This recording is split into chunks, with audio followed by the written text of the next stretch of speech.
Any good startup is a cult. And a cult has unique ways of doing things versus the external world, unique belief structures. This is like, what do we believe that nobody else believes, a secret in some 0 to 1 vocabulary. And to reinforce that, we want people to enjoy and choose at the margin to spend time in the office. So by making the office better, by making the manifestations reflect the cult. So if you're a design-driven company like Square, you want everything, every detail of the office to be perfect.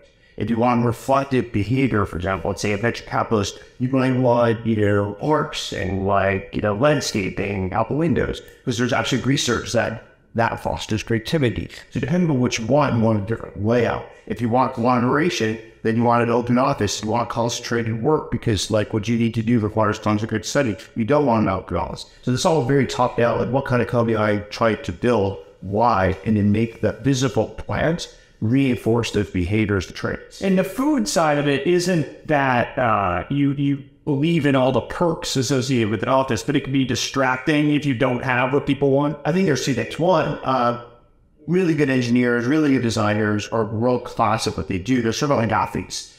And you want people who are athletes to consume the best possible nutritional content as it leads to peak performance. So by improving the quality of food, you get better performance. Secondarily, there's distraction, just psychological content load of what am I going to eat today? Where should I go to eat? Where should we meet? That causes distraction from shipping stuff. You want the velocity of shipping is the most important thing, but you're an ambassador of RAM. The most impressive thing about RAM is the velocity of product. The product velocity is a function of people not getting distracted by artificial thing. By simplifying decisions so that people don't spend time going to get a sandwich, people don't spend time figuring out what to order on DoorDash, but you're providing the food that they can consume quickly, easily, and in a healthy, nutritious way, you're maximizing the performance at that stage. It compounds. How would you internalize that stuff for open source? How is your office laid out? Where are some of these things? Well, we're actually moving finally in about a week to our ideal office, one large open floor plan, all together, all functions. It's taken a while to get the right building and doesn't always work at the same velocity and speed of a startup, but we're finally going to be in the proper office. So I'm super excited. I think it's going to reinforce a lot of behavior. But we've always been moderately conscious within the choices. We work in person. We don't allow remote work. I don't allow receiving into meetings that I attend. So there's a lot of reinforcement learning. Why do we have certain behaviors? I don't allow people to take a laptop, sit on a meeting, to the focus, concentrating, debating, not typing. Even some of the noise from keyboard is distracting people's efforts intellectually. So I think you have to design all this stuff, from the first principles of practice. What am I trying to create? What culture am I trying to create?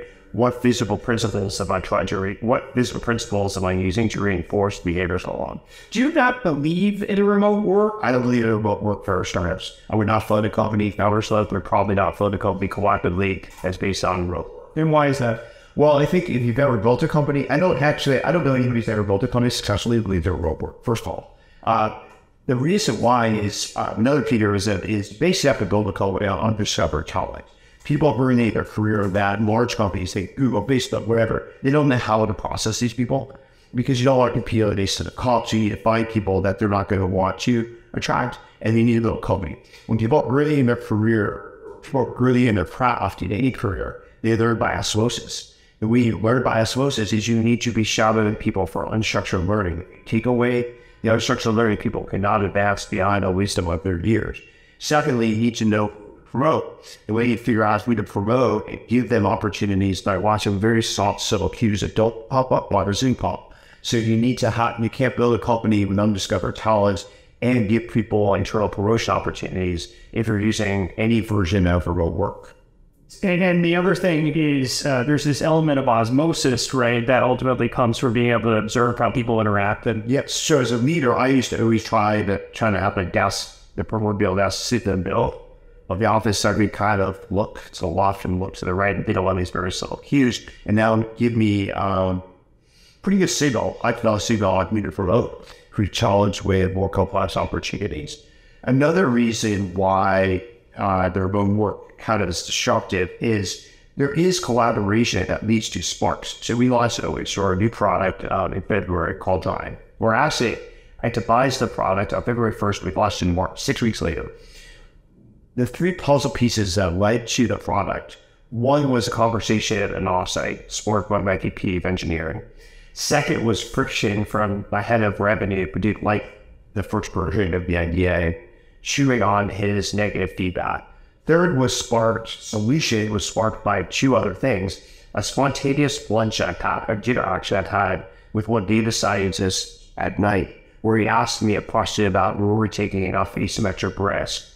And then last was an engineering review, deep dive that I did. The four things combined to be the insight that led to a brand new product that's been the focal point of the company for the last 2 months. That would narrow it out. None of those were things probably would happen on a Zoom call. What do you think about moving individual contributors to managers? Do you take your best ICs, either out of sales or engineering or whatever it is, into manager? 100% of the time. This is another thing I've learned from Peter. Peter taught me the first week I was at PayPal, like I don't believe in general managers, which struck me as odd at the time, and this is 23 years ago. Believed in promoting the single best person, designer, engineer, to run whatever the craft is. So that's my philosophy, that whatever the best at X is going to be running X. Now, it allows you to groom undiscovered talent because they know that the person is leading the function, pretty dedicated at what they do, and they can absorb substantive information. Also leads to problem solving, with the person who's leading the function can solve the problem with his or her hands if they need to. And then third is you avoid demoralization. People hate when they work for someone who doesn't know what the hell they're doing. What about, so we talked about like things that can be distracting within the office. And one that has been on top of mind for a long time, the companies you work with, is social issues, broadly speaking, right? I think some people will characterize it as wokeism, and certain companies have sort of been further out of the curve on this versus not. Where do you think within open source or the companies you work with, like what is a social issue versus when did it start to seep over into a social issue that should stay external to the company versus something that's actually impactful to the business or the people? I think it's actually very easy to tell. If the company, if there's some issue that's going to interfere with some business metric, then it's perfectly appropriate for the company to focus on. If it's not going to interfere with some KPI, then it's totally inappropriate. We like to say at Founders Fund, you bring your work self to work. And so if there was some discriminatory law in Florida, for example, right, on transgender or gay rights or black or whatever it is, something, would that become an open store issue? Thankfully not. And in fact, I would assume because Florida has a melting pot, people have a refreshing different perspectives, there'd be people on open store who had completely different views on all of those topics. Interesting. So it's just what's happening outside, even if it impacts you on the inside, as a person. Yes, it's not going to impact you on the outside. That's an absurd philosophy. We wouldn't fund a founders fund companies, founders that have that philosophy. They can go take money from other people.